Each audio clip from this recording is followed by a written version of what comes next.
Welcome back to Berlin, Germany, and the final day of Week 4 in the LEC Spring Split. Our first two teams for the playoffs will be decided today as Astralis will continue their surprising run against third-gen Team Vitality in our first series. I'm Laure, joined by Goldberg, and it's just us two. It's just the two of us.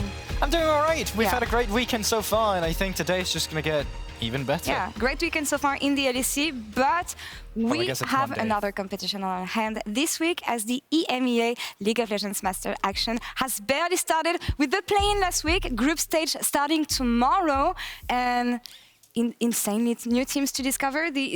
The competition has been fierce so far, but I'm really interested in seeing if the LFL can come back to reigning as the region. But if you're not familiar with the EMEA Masters, maybe we can give you an outlook of what you can expect from the competition, because it's the best teams from every ERL, every region in Europe, battling to become the supreme region or suffer from merciless banter till the next competition. Goldberg, you should know. I mean, being on the desk with me so often in this competition. For a very long time with the NLC coming in second place. But yeah, chances are if you live in a European country, you have a region assigned to you as well, which is the ERL. So you can go into LoL Esports and check that out and see if there's other broadcasts for you, because it's not just the EMEA Masters that we have, it's all the different national leagues leading up to it. And you can already see it now with StarSpec roster filled with different countries as well. We got the Polish, we got the Spanish, we got the French, we got the Nordics, and even lesser region as well with the Greeks. And there's a ton of them. Yeah, and in addition this year, as we are the EMEA League of Legends Master, we have two new regions joining us, TCL and the Arabic League. Some familiar faces in the TCL region if you've watched the World Championships, I assume. Yeah, so we already got one of the teams, all right? You can see Istanbul Wildcats coming back again, even from Foot Esports. I believe Starscreen's the top laner there as well, so we have a lot of StarSpec talent as well coming from the TCL.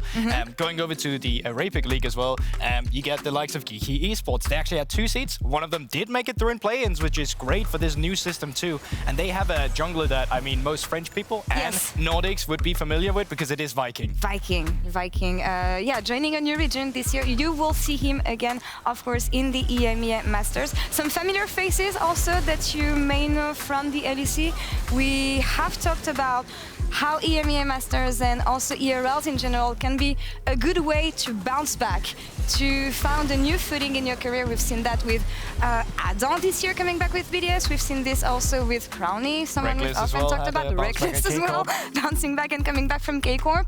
I'm interested in looking at FLICKR here, who maybe was one of the best players within the Spanish league, looking to rebuild a reputation, maybe not a reputation, but to find new strength in the hope of coming back in the LEC one day. Yeah, I mean, we've even heard it from Adam as well, right? The fact that, you know, you feel good, you win a chat, you win something as well that FLICKR did, and then all of a sudden, it just hits rock bottom, and you have to fight your way up there again. But it's a different hunger, and you can clearly see it from FLICKR there as well. But it's also just a system that really creates our players. We've seen Exakicker does. Leaders even won one back in the day as well with Misfits, I believe, back then. So this is just a good reason to do into it, because it's old names you already know, and it's new names that you probably will be familiar with in the future. Yeah, rebound with some names that you know, but also getting to know the rookies of tomorrow. The schedule is here. As you can see, it is packed. Goldberg. Yeah, it's quite packed. We got 2 streams going at the same time, or at least 2 groups going at the same time. So it's another win for the guys with 2 monitors. The guys with single, I mean, you can divide your screen if you want to, but there is lots of League of Legends, so much you can't have it in a single screen. Watch.lolesports.com. Sorry, I was late, guys. What are you doing here? No, sorry, I missed the call time, but yeah, I'm just excited for Tokyo Masters as you guys are. I just think it's a little weird. I heard you say like Foot and Heretics. I really don't think those teams are performing that well. I'm glad you haven't mentioned Carmine Corp, because Navaria still hasn't bought a rifle in round 2, but I think overall we should be talking about Fnatic. They're the most likely representative. They won lock-in, so it just makes the most sense. We're playing League of Legends today. Ender is back. Oh my God, anyway, to get a little taste of what's awaiting in the EMEA Masters main stage, here's the opening tease.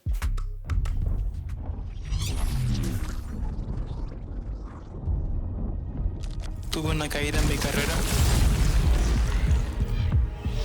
pero he vuelto más fuerte que nunca. Pero ojo con Supa, va a reventar a Marlon. Se atreve ahora con el 1 contra 1 contra FLICKR. Lo debería de ganar el Tetón. J'ai progressé une étape à la fois, jusqu'à arriver au sommet. Maintenant qui est dans la mêlée, et la côte de Roguette, elle est magnifique du côté de la TLC. Flash hit de Jesla. Ich weiß, ich kann der Beste sein. Jetzt muss ich es nur allen zeigen. Für ihn wird sogar noch mehr ein Triple für ihn. Der Quadra-Kill für Kinui. 선택할 수 있는 길이 많았습니다. 저는 지금 걷고 있는 길이 옳다고 확신합니다. Jego pozycja, jego dyspozycja w walce drużynowej była perfekcyjna. 3 idealne stuny.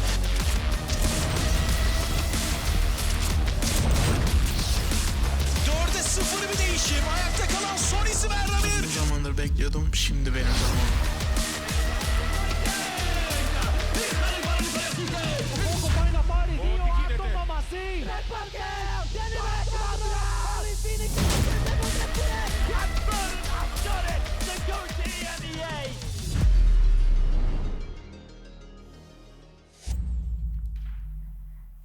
This teaser looks incredible. That goes so hard. I haven't looks seen incredible. the teaser yet. I was just baffled I looking love at it. I love Damn. it. EMEA Masters starts tomorrow, but we have another day of LEC on our hands because 2 spots for playoffs are up for grabs as we decide the winner of Group A and Group B here. And Ender, I'm gonna let you talk first here as you're joining us for the rest of the weekend. What did you think of the weekend so far? How it played out? Any surprises on the first 2 days? What are your thoughts on this? I mean, the big one has to be, of course, G2 falling to Koi.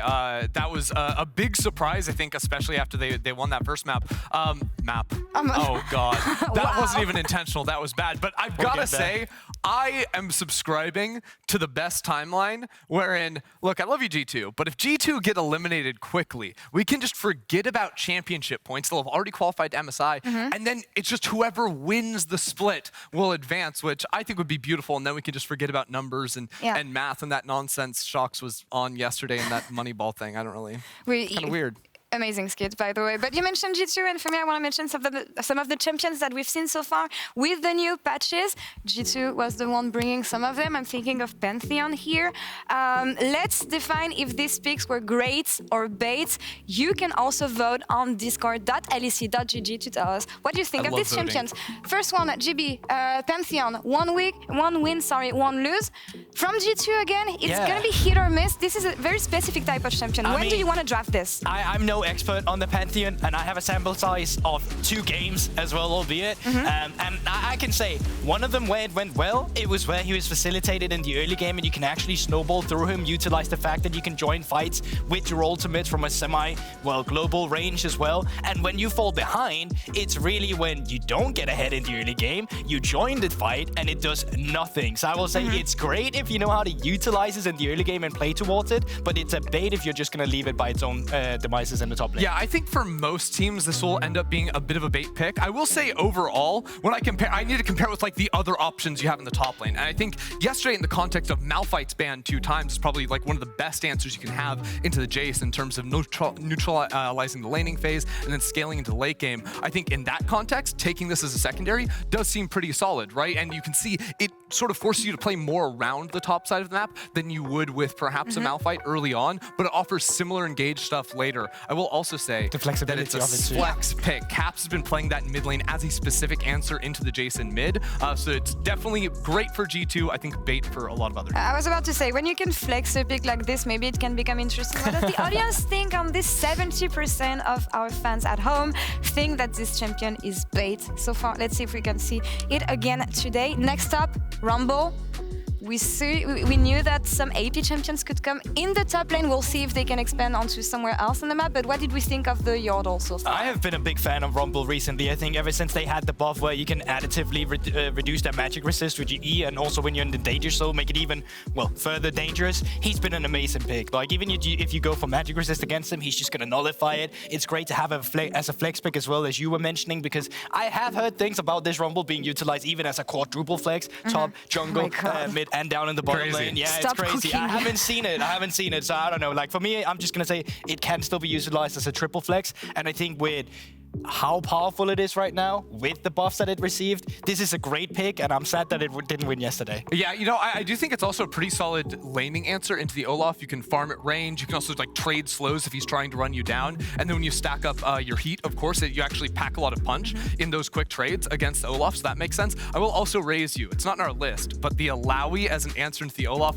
I think is really, really sick. It's gross to play against, and against heavy dive comps, I think it can be very effective, which a lot of teams are playing right now. We'll see if we get an opportunity to talk to Finn about this later, as I know he likes the champion. 78% of our fans at home think that Rumble is great. We're aligned. Let's see what you guys think of Yone then, the last champion we have on the list here. We saw in the mid lane twice from Leader and Perks. What do we think of this champion here and how powerful it can be and in which setup it's going to be? I think Yone is really interesting because it's not like we had any huge changes. It's more like things around him got changed, and then he's just been a good answer with a lot of the junglers that we see right now in the 2v2 scenario. We talk about quite often about the Sejuanis. Even the Maokai in this instance would have the CC to let you just come in and then just absolutely unleash upon them. I think it's a great pick, and primarily because it allows you to play sort of aggressive, like skirmish heavy mid laner, where you can't really. I think a lot of mid lane characters, melee mid, struggle because you have to step up further in the range champion to CS. You also, if you're using your escape tools like poke, for example, like a Zed with a shadow, you don't have an escape. Whereas with the Yone, you can use that E to go in close range. A lot of your spells are going to hit the enemy and the wave, so it offers you so much. Also, like, damn, he does it all. He does it all. We'll see if it's picked, especially in the first series, as the two mid laners who picked Yone so far are Leader and Perks. As I said, they will be facing off in the first best of 3 we have today. So let's focus on this match, boys. What do we think of Vitality? What do we think of Astralis? Two teams who made some roster changes between winter and spring. Has it paid off to the expectations we had? I mean, for sure, for Astralis, I didn't even think we had these expectations, right? We're like, okay, let's see what's actually going to happen. And now, for the first time since they came under the Astralis banner, they are in top 4 potentially if they win today, going into playoffs as well, playing next week. So absolutely huge for the Astralis boy. I don't think anyone going into this year would have expected to see them in this position, let alone with the roster changes that they had. On the other side, Ender, what do you think? Vitality stopped at the first best of 3 last time. We had more expectations coming from this lineup, and especially with Upset joining in the bot lane, they should go further this time around. Yeah, absolutely. I have very high expectations for this team. This team is trying to push towards, at the very least, finals weekend, probably that finals too, for them. And I think overall, we've seen the bot lane look incredible for them, sort of stacking up week on week. I think Upset has come in. I'm all over the place. Wow. Has come in and looked absolutely fantastic week on week. And with the roaming we've also seen from Perks this weekend, I think this team is looking very strong coming into today's match. You mentioned Upset. Let's take a look at the two bot laners we're going to have here, as they have outstanding statistic. Oh my God, Upset first, of course, leading here in the KDA. This is a lane we should have our eyes on here today. I think the more important one is actually that goal difference you see at 14, because that's just a guy who gets a lot of resources from the early game that also allows them to play differently. We often see two play styles, like we're just going to take care of your tower and then we're going to rotate the map around Upset, or a lot of the early game objectives coming in the Vitality pocket is coming through from Vitality. But the same can be said about Carpe and Jung, who's role in Astralis, because they find so many 2v2 kills in that bottom lane. It allows Astralis to play for the early game objectives. So I expect a lot of bloodiness in today's matchup. And honestly, if we see something similar from 1-1-3 like they did in game 1 against Fnatic, where it's just like stranding, like playing heavy for bot side, stranding Reckless away from that tower, like there are options, I think, to play around this bot side pretty heavily for 1-1-3, depending on the draft. And I think when you're facing up against Upset, that's a fantastic thing to try and look for. What about the man in the mid lane then? Because as we said, Leader jumping in, and I see, I can't help but think of the Irelia sick plays that we've seen him in solo queue, but also on stage, GB. It's going to be an important matchup, I think, especially going up against Perks. I think it's going to be so crazy because Leader has been very adaptable with this champion pool, albeit he does best when he is on a signature pick like the Irelia. But it's also exciting waiting in the context that we have suddenly seen Perks lock in the likes of a Yone instead, where we might just see AD versus AD in the mid lane. We might just see them battle for control in a different way so they can influence the bot lane as well. And then the junglers that you brought into question as well. 1-1-3 versus Bo. 1-1-3 who's performed better than expectation has been, and probably Bo who's not been able to perform to those expectations just yet. The slight concern, I think, with Leader is a lot of the champions he likes to play are a little bit more like hit or miss when it comes to getting priority in lane. We saw in the second game in that series, his Zed got shut down early, and then all of a sudden, the side lanes are feeling that pressure when he's sort of lane locked underneath his tower. Yeah. And I think Perk's the player that if you give him prio, like in his match on the Ahri versus the Veigar yesterday, where he's just perma-pushing, he explodes those side lanes. So it's very important that Leader cannot be focused by the enemy jungler in the first few levels today. Otherwise, it's going to be a lot of hurt for Astralis as a team. Well, we'll see if Vitality can go further than the road they had in winter, or if Astralis can keep on going with their amazing performance so far. It's time to decide the first team in the spring playoffs as we leave it with Dagda and Ocean for Astralis versus Vitality. Take it away, guys.